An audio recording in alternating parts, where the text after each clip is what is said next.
বাঙালি আর কিছু না পারুক, সমালোচনায় বস মানতে হবে ফার্স্ট পৃথিবীর যে কোনো রাষ্ট্রের। ওই নাহিদ বিসিবি সদস্যদের সামনে কেন ওই মাথা নিচু করলো না, কেন তাদের সম্মান জানালো না, কেন নাহিদ ক্ষমতায় বসলো, ল্যাংটা করে জাইঙ্গে পড়ায় ভিডিও করতেছে, কান ধরাইতেছে। কিন্তু একটা জিনিস, এত আবেগ দিয়ে সবকিছু হয় না। কান ধরানোর ভিডিওটা ভাইরাল হয়েছে দেখতেছি, লাস্টে আসিফ স্যারের লাস্টে একটা ভিডিও দেখলাম, কালকে নিয়েও কথা হইতেছে। আসিফ স্যারের একজন ছাতা ধরে আছে, ওই মুরব্বি দিয়ে আসিফ স্যার কেন ছাতা ধরাইলো, কিন্তু ফুল ভিডিও কিন্তু দেখেন নাই। ফুল ভিডিও পরে ভাইরাল হয়েছে যে উনি টেনে নিয়ে এসে আসিফ স্যারের সামনে ছাতা ধরছে।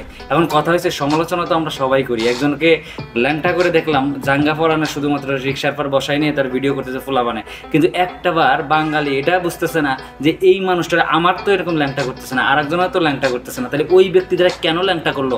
ওনার একটা ইতিহাস দেখলাম, উনি একজন ইমামকে যেভাবে করে পিটাইছিলেন, মসজিদের ইমামকে, সেই ভিডিও যদি আপনারা দেখতে, মানে আমি দেখছি, দেখার পরে এখন বুঝতেছি যে আমরা আসলেই আবেগে অনেক কিছুই বলে ফেলি। যে মানুষটা মসজিদের একটা ইমামকে ওরকম পিটায়া মসজিদ থেকে বের করে তার ল্যাংটাকে, তাও তো জাইঙ্গা আছে পরানো, জাঙ্গাও রাখার কথা ছিল না, তারপর তো জাইঙ্গা ফোলাপানো রাখছে। আর একজনের নাহিদের কথা বলি, নাহিদ একটা মন্ত্রী পরিষদে আছে, সে এসে কি করবে, যারা সামনে আসছিল তাদেরকে এসে কি হুজুর হুজুর করে সালাম দিবে? এটা তো নিজের তো একটা অস্তিত্ব বলতেও কিছু আছে। আমি যে একজন ইঞ্জিনিয়ার প্রজেক্টের, এখন আমার প্রজেক্টে এমন মানুষ আছে ঠাড়া বাড়া রোদের ভিতর কাজ করে এটি করে। এখন আমার কাজ হইতেছে তাদের দেখাশোনা করা বা কাজটা ঠিক মতো আছে কিনা সেই পরিপ্রেক্ষিতে তাদের একটা বকাও দেওয়া লাগতে পারে। এখন যদি আপনি আমাকে বলেন যে বাবার বয়সী লোকের কি সাথে এরকম করো, আমি ততটা করি না যতটা করার কথা। তারপরেও এখন ঠাড়া বাড়া রোদ নাই বৃষ্টি নাই কাজ করতেছে, তাদের আমি কি এসি রুমে এনে বসায় রাখবো? এখন আমি তাদের ছেলের বয়সও না, তারা কি আমার সাথে তাদের সাথে আমার যতটুকু করণীয় কথাবার্তা ততটুকু বলবো না? লুটপাটের কথা বলতেছে 15 বছর ধরে যে পরিমাণ।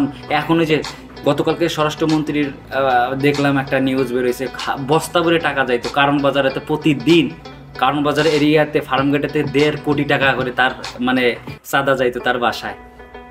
এই সমস্ত কোটি কোটি হাজার হাজার কোটি টাকা দেশে বিদেশে পাচার করে দিছি করছে। আর আবেগে মানুষের যাদের ঘর পুরাইতেছে, যাদের করতেছে, একটাও ভালো মানুষ ছিল না। আমি এদের সাপোর্ট করি, যার যতটুকু প্রাপ্য তাকে ততটুকু প্রাপ্য দেওয়া উচিত, তা না হলে তো শান্তি ফিরে আসবে না। ওনার কথা, আমি যদি অন্যায় করি, আমি যদি স্বৈরাচার হই, আমি যদি পাপী হই, আমার শাস্তি অবশ্যই দেওয়া লাগবে। সেটা আওয়ামী লীগ না, বিএনপি না, যে কোনো জামাত না, শিবির না, যে কোনো ইয়াতে দেওয়া লাগবে না। শাপলা চত্বরের কথা ভুলে গেছেন? শাপলা চত্বরে এত তাড়াতাড়ি ভুলে গেলেন শাপলা চত্বরের কথা?